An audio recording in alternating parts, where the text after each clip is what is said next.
Hello everyone, how are you today? I hope you're doing excellent because today we were talking about gliding and this is pretty neat stuff. So sit back, relax, and enjoy the discussion.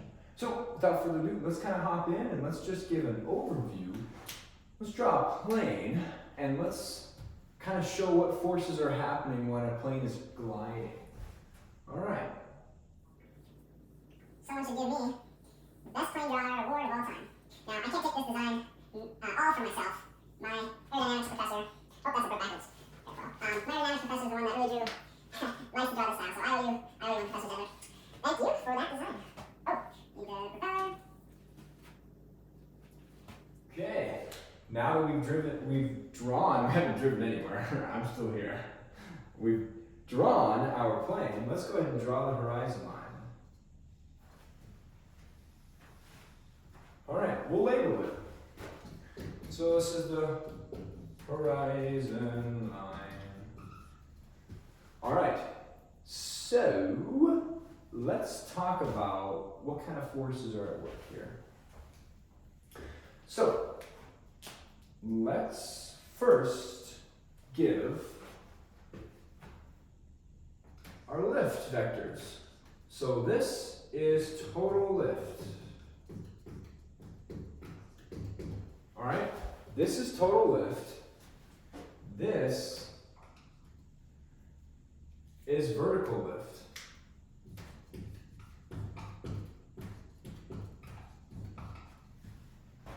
And actually, let me make that blue so that you can know the difference between the two. So this is vertical lift. That is total lift. Then we have the same thing on the bottom. So we have our normal weight and our weight. We have our total lift and our vertical lift. And then let's talk about our drag. So then we have our drag vectors.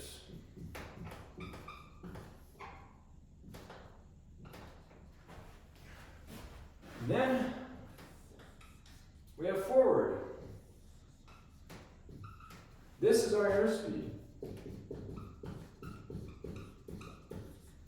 And then this right here is our rate of descent. Okay? Rate of descent. So now that we kind of have our gliding picture here, let's go ahead and talk through it. So first we got the horizon line, which is just what the actual area is that this plane is gliding in. We have total lift, and then we have vertical lift. So a vertical lift component, but our total lift is actually acting forward. And then for weight, we have this forward component of weight, and then we have this rearward normal weight. So, and then obviously we have drag in the back. If someone asks, you know, what is airspeed made out of? Airspeed is made up of, let's see, we have the forward component of lift, and we have the forward component of weight. So what two things make up the airspeed? We'll go ahead and draw a little line here. Okay? What two things make up airspeed? We have the forward component of lift and the forward component of weight. So these things right here, the forward component of weight and the forward component of lift, they're both going to be equaling your airspeed, which is this vector. Okay? So as you can kind of see, these things and then this vector is our airspeed. So we have our airspeed, we have our weight, normal weight, and then we have our drag in the back. And what I want to mention is, yes, so we have the forward acting component of weight, and then our forward acting component, our forward acting component of lift. Okay, so remember, this is the forward acting component of lift. Acting is the key word, and then this is the forward acting component of weight, all right? So, they may be nitpicky if you just say forward component of lift, who knows? I mean, if I were a stage examiner or someone evaluating you, I wouldn't be upset, but it's the forward acting component of those. So remember, with airspeed,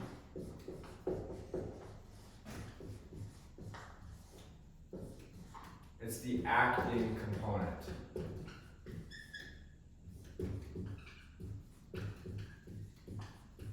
Okay? So remember that.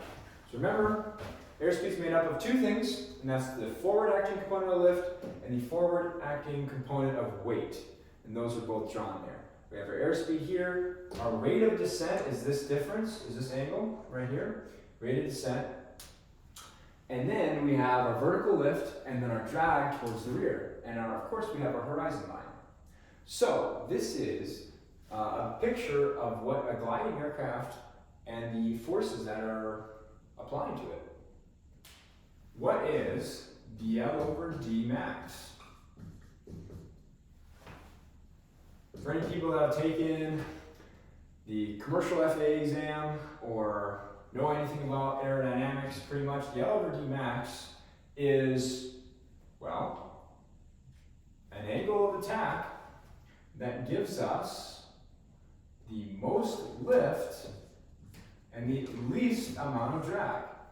dL/d max, we have the least amount of drag for the most amount of lift. It's the best bang for your buck. And this is usually what's referred to as the glide speed.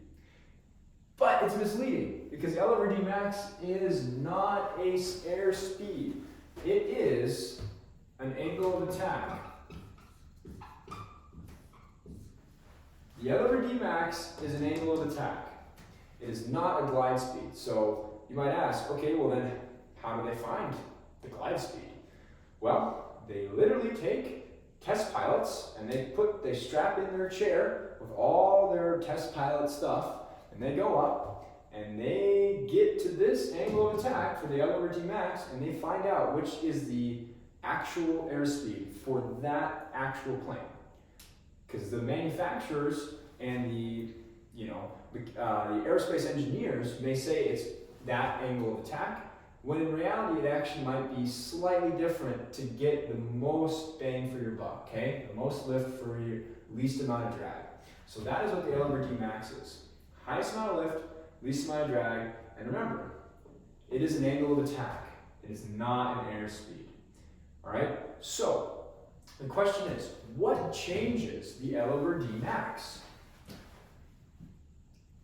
It's a trick question, okay? Sorry, I had to do that. I had to throw at least one trick question in this presentation, right? The dL/d max, nothing can change the dL/d max. This is always going to stay the same angle of attack. So let me ask this again. What changes the dL/d max? Nothing, that's correct. Nothing changes the dL/d max. Remember this. And it is an angle of attack. Okay? It is not a speed. I'm going to write this down.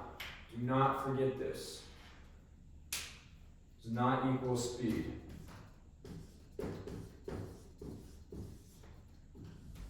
Okay? Does not equal a speed. It is an angle of attack. All right? The reason why I'm really emphasizing this, because this is really important, make sure that you know this, is that dL/d max is not an airspeed, it is an angle of attack. Okay? All right, let's go ahead and do some problems. We have what's called finesse. All right, and finesse is equal to indicated airspeed times 100. All of that is divided by your sink rate. This is your finesse value. So this is the distance. The F value is the ratio, all right? So because it's a ratio of forward, all right, to downward. Forward to downward of your finesse ratio. So, for example, let's take it over here. And let's not try and try on the chair. Okay, so let's just say our indicated airspeed is, we'll just make it easy. We'll just go, so 200 times 100. Let's just say our sink rate is 500 feet per minute. Okay, so let's go ahead and whip out the calculator. So this gives an F value, finesse value of 40. 40. So that means for every forward amounts, so 40 forward units, we're going to drop 1 downward unit. So if we use nautical miles, then that means if we go 40 nautical miles forward, we're going to lose 1 nautical mile vertically. That's pretty stinking good, all right? That is way better than you're going to get on a Piper Archer, for example. And remember, gliding flight doesn't have to be power off, all right? Gliding flight can be with the engine on. Because when you're descending, you're always having the power a little bit on, right? You're never having it completely idle unless you're like crazy high and need to get down fast. But so this is a good kind of way to judge how efficient your aircraft is at gliding. Okay, so thank you so much for watching. This has been gliding, and we got a finesse ratio right here, some example problems, and then an overall just depiction of a gliding aircraft on the board. So I'm sorry for it being kind of cluttered, but kind of make sure to separate those things. Remember, the forward acting component of lift and the forward acting component of weight are going to give you airspeed. And then everything about this graph is just, you can kind of tell that there's drag here, and then your horizon line, and then remember this angle is rate of descent. So, thank you so much for watching. This has been gliding, and it's been wonderful presenting this to you. Have a wonderful day, nighttime, wherever you are, however you're doing. I hope you're doing well. Thank you so much. And remember, stay cool, fly safe, and have fun. Thanks so much.